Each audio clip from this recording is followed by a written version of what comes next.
चलिए, तो हम लोग को आज से इस क्लास में पढ़ना है धातु और अधातु अध्याय 3 क्लास 10th। तो हम लोग पढ़ेंगे धातु का रासायनिक गुण। इससे पहले वाला वीडियो में हम धातु का भौतिक गुण तक बता दिए थे।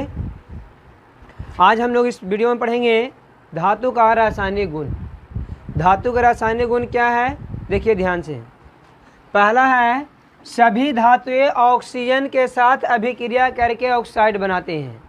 यानी जितने भी धातु होते हैं वो ऑक्सीजन से अभिक्रिया करते हैं तो ऑक्साइड बनाते हैं, और वो धात्विक ऑक्साइड होता है। जैसे मैं यहाँ देख लीजिए, सोडियम ऑक्सीजन से अभिक्रिया करके सोडियम ऑक्साइड बना रहा है, जिसे सोडियम मोनोक्साइड बोलते हैं।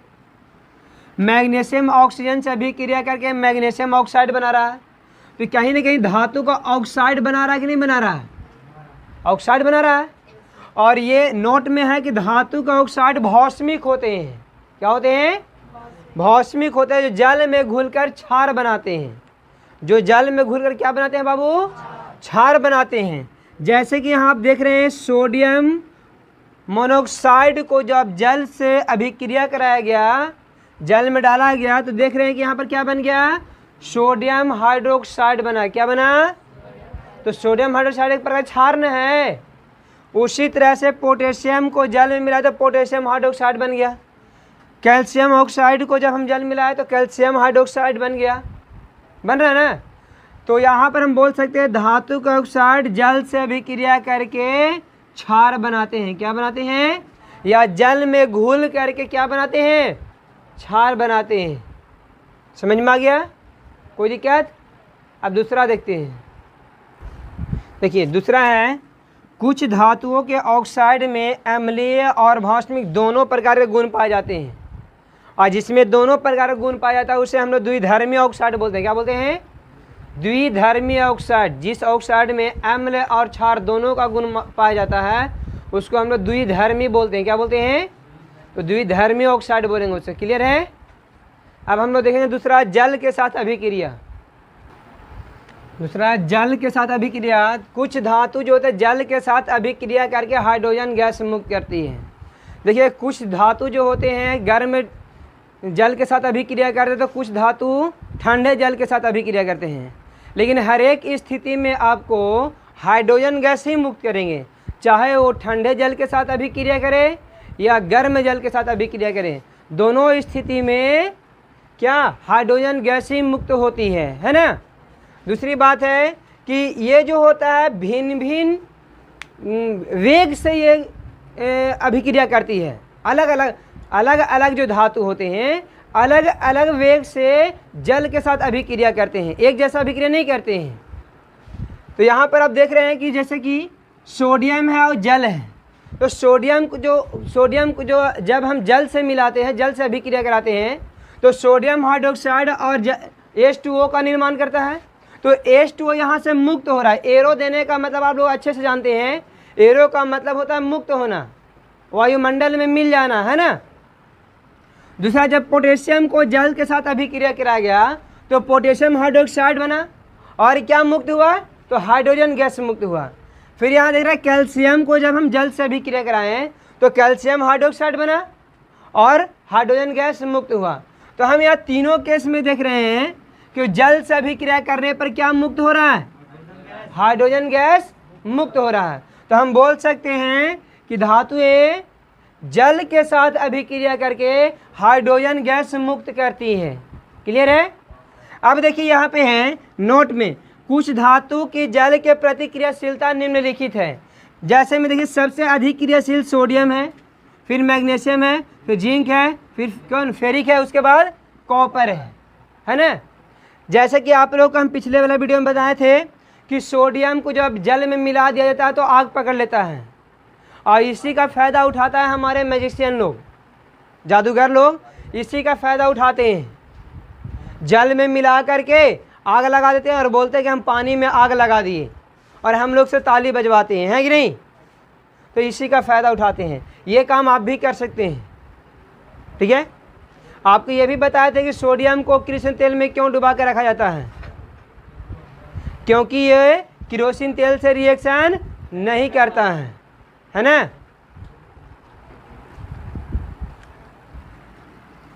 तीसरा है अधिकांश धातुएं अम्लों के साथ अभिक्रिया करके हाइड्रोजन गैस मुक्त करती है। यानी अधिकांश धातु जो होते हैं वो अम्ल के साथ अभिक्रिया करके हाइड्रोजन गैस मुक्त करती है। जैसे कि यहाँ पर आप देख रहे हैं सोडियम जो कि धातु है और HCl हाइड्रोक्लोरिक अम्ल है। जब ये दोनों को रिएक्शन कराया गया तो सोडियम क्लोराइड बनता है। क्या बनता है? Sodium chloride. और उसके साथ क्या मुक्त हो रहा है? तो हाइड्रोजन गैस मुक्त होता है। दूसरा देखिए मैग्नीशियम को जब हम हाइड्रोक्लोरिक अम्ल के साथ अभिक्रिया करा रहे हैं तो मैग्नीशियम क्लोराइड बन गया। क्या बन गया? Magnesium chloride. और हाइड्रोजन गैस यहाँ भी मुक्त हो रहा है। कॉपर को जब सल्फ्यूरिक अम्ल से मिलाते हैं तो कॉपर सल्फेट बनता है। क्या बनता है? और उसके बाद हाइड्रोजन गैस यहाँ भी मुक्त हो रहा है। जब हम लोग कॉपर को हाइड्रोक्लोरिक अम्ल के साथ मिलाना चाहे तो यह हाइड्रोक्लोरिक अम्ल से कोई रिएक्शन ही नहीं करता है। यहाँ देखिए लिखा हुआ कोई अभिक्रिया नहीं होती है। यानी कॉपर को हाइड्रोक्लोरिक अम्ल से अभिक्रिया कराने से कोई रिएक्शन नहीं होगा। अब नोट में है कि अम्ल के प्रति धातुओं की क्रियाशीलता निम्नलिखित है। यानी अम्ल में सबसे अधिक क्रियाशील कौन होता है? सोडियम जो होता है से अम्ल के साथ जल्दी रिएक्शन करता है। उसके बाद एल्युमिनियम करेगा, उसके बाद जिंक, और कॉपर तो ना के बराबर करता है ना। बहुत धीरे धीरे करता है वो, उसको ना के बराबर हम लोग कर देंगे, है ना। अब आगे चौथा देखते हैं हम लोग। अब चौथा देखें, सभी धातु क्लोरीन से अभिक्रिया करके क्लोराइडों का निर्माण करते हैं। यानी जितने भी धातुएं हैं अगर उनको क्लोरीन से अभिक्रिया करा दिया जाए तो क्लोरीन से अभिक्रिया करने के बाद क्या बनाएंगे? क्लोराइड बनाते हैं। क्या बनाते हैं? जैसे में यहाँ देखिए आप, मैग्नीशियम को जब क्लोरीन से अभिक्रिया कराया गया तो मैग्नीशियम क्लोराइड बना कि नहीं बना? तो क्लोराइड का निर्माण हो रहा है। फेरिक को जब क्लोरीन से अभिक्रिया कराया गया तो फेरिक क्लोराइड बना। सोडियम को जब क्लोरीन से अभिक्रिया कराया गया सोडियम क्लोराइड बना। कॉपर को जब क्लोरीन से अभिक्रिया तो कॉपर क्लोराइड बन गया। बना ना यहाँ पे? तो यहाँ पर देख रहे हैं धातु का क्लोराइड बन जा रहा है। क्या बन रहा है? तो क्लोराइडों का निर्माण हो रहा है। देखिए ये धातु है, ये क्लोरीन है। धातु को क्लोरीन से जब भी अभिक्रिया कराए हैं तो हमको क्या मिला? क्लोराइड मिला। मिला ना? तो हम बोल सकते हैं कि सभी धातुएं क्लोरीन से अभिक्रिया करके क्लोराइड का निर्माण करते हैं। क्या चीज़ का निर्माण करते हैं? क्लियर है? देखो पांचवा है, धातु हाइड्रोजन से अभिक्रिया नहीं करते हैं। धातु जो है इसे हाइड्रोजन से मिलकर कोई नया पदार्थ का निर्माण नहीं करता है ना, तो अभिक्रिया नहीं करता है। देखिए धातु को जब हम लोग हाइड्रोजन के साथ गर्म करते हैं तो हाइड्राइड बनाता है। क्या बनाता है? हाइड्राइड बनाता है। जैसे कि सोडियम को जब हम लोग हाइड्रोजन के साथ गर्म किए तो सोडियम हाइड्राइड बना दिया। क्या बना दिया? उसी तरह पोटेशियम को जब हम लोग हाइड्रोजन के साथ गर्म किए तो गर्म क्या बनेगा? पोटेशियम हाइड्राइड बनेगा। उसी तरह से कैल्शियम को भी अगर हाइड्रोजन के साथ गर्म कर दिया जाए तो कैल्शियम क्या बनेगा? हाइड्राइड बन जाएगा। क्या बनेगा? तो यहाँ पर हम देख रहे हैं कि ये जो धातु है वो हाइड्रोजन से अभिक्रिया नहीं कर रहा है। ये कोई नया पदार्थ नहीं है, इसको तोड़कर पुनः ये बनाया जा सकता है ना। तो हम बोल सकते हैं कि रासायनिक अभिक्रिया होता ही नहीं है, तो कोई अभिक्रिया नहीं होता है। इसको गर्म में करके क्या बना देता है? हाइड्राइड बनता है। क्या बनता है? क्लियर है? यहाँ भी दो होगा ना। तो अब इसका छठा गुण है कि धातु अपने से कम क्रियाशील वाले धातु को विस्थापित कर उसका जगह स्वयं लेता है। जो अपने से कम क्रियाशील धातु होता है उसको विस्थापित करता है और उसको विस्थापित कर उसका जगह स्वयं लेता है। जैसे कि यहाँ देखिए ये क्या है? Copper sulphate. कॉपर जो होता है सल्फेट के साथ कॉपर से ज़्यादा क्रियाशील जिंक होता है। कौन होता है? तो यहाँ पर क्या करेगा? कॉपर को यहाँ से हटा देगा। कॉपर को यहाँ से क्या करेगा? और विस्थापित करने के बाद इसका जगह स्वयं लेता है। तो यहाँ से हटेगा तो ZnSO4, तो ZnSO4 बना और ये विस्थापित हो गया, अलग चला गया। उसी प्रकार यहाँ देखिए Ag और यहाँ पर कौन? Cu है। Ag से Cu अधिक क्रियाशील है, इसलिए Ag के यहाँ से क्या करेगा? Cu विस्थापित कर देगा और इसका जगह स्वयं ले लेगा। Ag मतलब सिल्वर और Cu मतलब कॉपर, यानी सिल्वर से कॉपर अधिक क्रियाशील है इसके लिए। तो यहाँ से क्या करेगा? इसको सिल्वर को विस्थापित करके कॉपर उसका जगह स्वयं लेता है और सिल्वर अलग हो जाता है। तो अपने से कम क्रियाशील वाला तत्व, अपने से कम क्रियाशील वाला धातु क्या करता है, ये विस्थापित कर देता है। ठीक है, अब इसमें देखिए क्रियाशीलता दिया हुआ है, इसको याद कर लेना है आप लोग को, है ना। ये क्रियाशीलता है ना, ये याद कर लेना है। पेज नंबर आपको भारतीय भवन के बुक में मिल जाएगा 43 पेज नंबर पर है, इसको याद कर लीजिएगा, क्योंकि इसमें से एक ना एक ऑब्जेक्टिव पूछता ही है। ठीक है, तो इसको याद कीजिएगा, और इसको याद कर लेने से बहुत सा फॉर्मूला बनाने में सहायक होगा, हम लोग को सहायता मिलेगा आगे पढ़ने में। ठीक है, तो इसको आप याद रखिएगा। क्लियर है। ऐसे भी इसको हम लोग विस्थापन अभिक्रिया, द्विविस्थापन अभिक्रिया में पढ़े हैं, है ना, तो इसी का यूज था। हम लोग धातु के रासायनिक गुण पूरा पढ़ लिए हैं। आप देखेंगे अधातु का भौतिक गुण, पहले अधातु का भौतिक गुण, उसके बाद रासायनिक गुण देखेंगे, है ना। तो लिखेंगे यहाँ पर अधातु का भौतिक गुण क्या है। अच्छा, उससे पहले हम लोग सबसे पहले जानेंगे अधातु क्या है ना, अधातु किसे कहते हैं।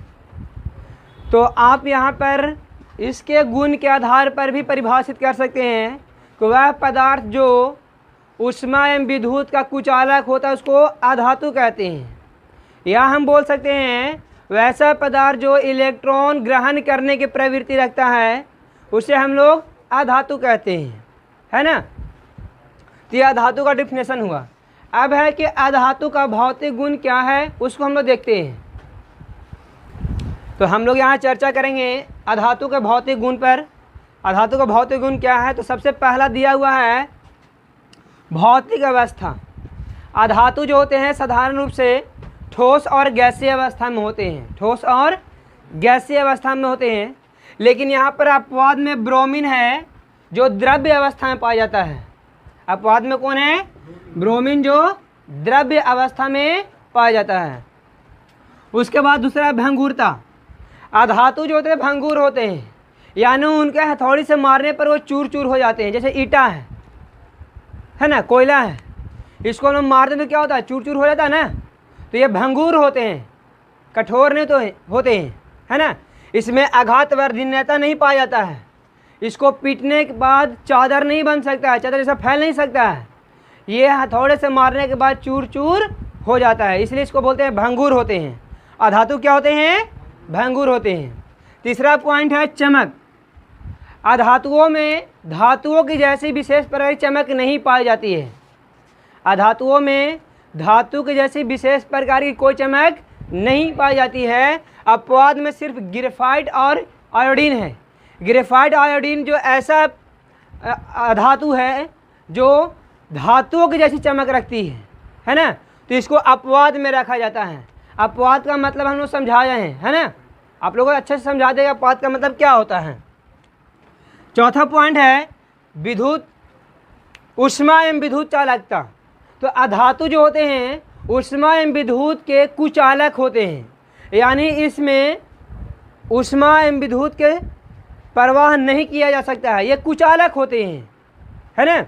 इसमें हम विद्युत को एक छोर से दूसरे छोर प्रवाहित नहीं कर सकते हैं, ऊष्मा को एक छोर से दूसरे छोर प्रवाहित नहीं कर सकते हैं, है ना।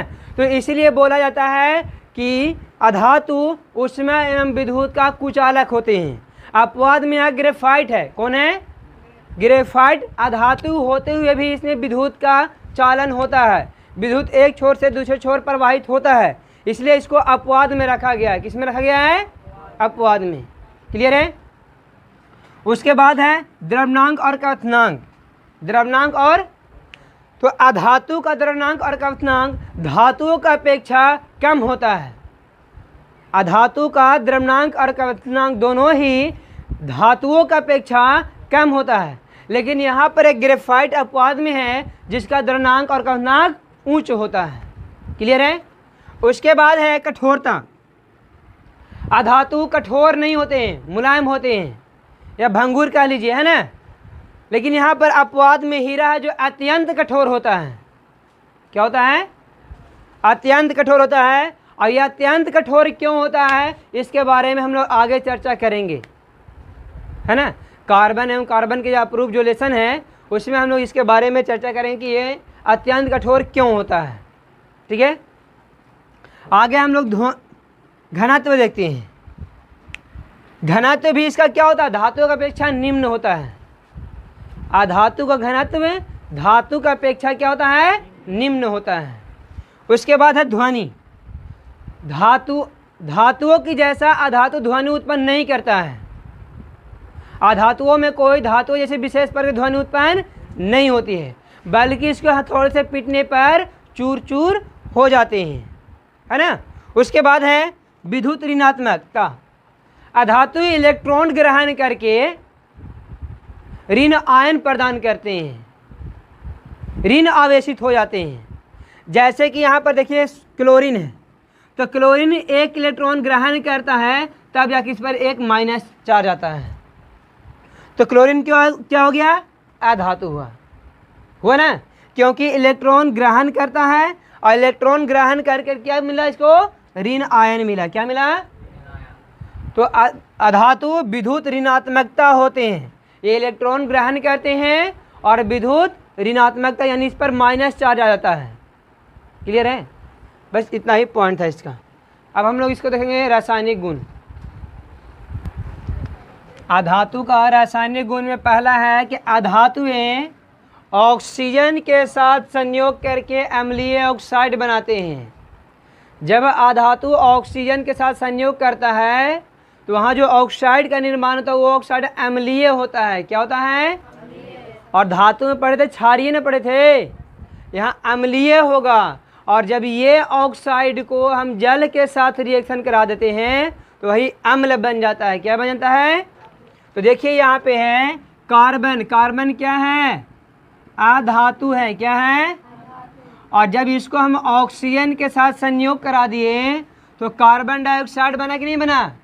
तो कार्बन डाइऑक्साइड जो है इसका प्रकृति होता है अम्लीय। क्या होता है, तो यहाँ पे जो ऑक्साइड बन जा रहा है ये बन रहा है अम्लीय ऑक्साइड। क्या बन जा रहा है, अम्लीय ऑक्साइड बन रहा है। तो अधातु ऑक्सीजन के साथ संयोग करके अम्लीय ऑक्साइड बनाते हैं। कोई बुक में सिर्फ दिया हुआ रहेगा अधातु ऑक्सीजन से अभिक्रिया करके ऑक्साइड बनाते हैं, फिर उसके बाद रहेगा कि ये ऑक्साइड अम्लीय होते हैं। तो यहाँ पे डायरेक्ट लिखा हुआ है कि अम्लीय ऑक्साइड बनती है। क्या बनती है, और जब इस अम्लीय ऑक्साइड को हम जल से रिएक्ट कराए हैं तो जल से रिएक्शन कराने के बाद अम्ल का निर्माण किया है। कौन सा अम्ल है, कार्बोनिक अम्ल। कौन सा अम्ल बना है। अब यहाँ पर एक क्वेश्चन ये भी हो सकता है, कार्बोनिक अम्ल का रासायनिक सूत्र क्या होता है, तो बोलेंगे H2CO3। H2CO3 किसका रासायनिक सूत्र है, तो कार्बोनिक अम्ल का रासायनिक सूत्र है। उसके बाद देखिए सल्फर और ऑक्सीजन का संयोग 363 डिग्री सेल्सियस पर जब ये दोनों आपस में संयोग करते हैं तब बनता है सल्फर डाइऑक्साइड। क्या बनता है, सल्फर डाइऑक्साइड भी क्या है, अम्लीय है। क्या है, और देखिए अम्ल वर्षा आप जानते हैं ना, यही होता है। जब पहला बार वर्षा होता है तो अम्लीय वर्षा होता है। अम्लीय वर्षा के बारे में भी पढ़ना है। तो जब ये होता है पहला बार अम्ल वर्षा होता है तो जहाँ जख्म हो जाता है तो ये चमड़ा को स्किन जो होता है उसको गला देता है और जख्म बना देता है ना। अब देखिए जब इसी को हम लोग फिर से सल्फर डाइऑक्साइड को फिर हम जल से रिएक्ट कराएं तो रिएक्ट करने पर बना सल्फ्यूरस अम्ल बना। क्या बना, सल्फ्यूरस अम्ल का निर्माण हुआ। तो यहाँ पर भी एक क्वेश्चन पूछा जा सकता है, सल्फ्यूरस अम्ल का रासायनिक सूत्र क्या होता है, तो H2SO3 बोलेंगे, है ना। उसके बाद है दूसरा पॉइंट, अधातुएं क्लोरीन के साथ अभिक्रिया करके क्लोराइड बनाते हैं। अधातु जो होते हैं क्लोरीन के साथ अभिक्रिया करते हैं तो क्या बनता है, क्लोराइड बनाती है। पहला देखो फास्फोरस है। फास्फोरस को जब हम लोग क्लोरीन के साथ अभिक्रिया कराएं तो क्या बना, फास्फोरस ट्राइक्लोराइड बनता है। क्या बनता है, फास्फोरस ट्राई। अगर यहाँ पर दो होता तो डाई, अगर यहाँ पर कुछ नहीं होता तो क्लोराइड, 3 है तो ट्राइक्लोराइड होगा ना, याद रहेगा।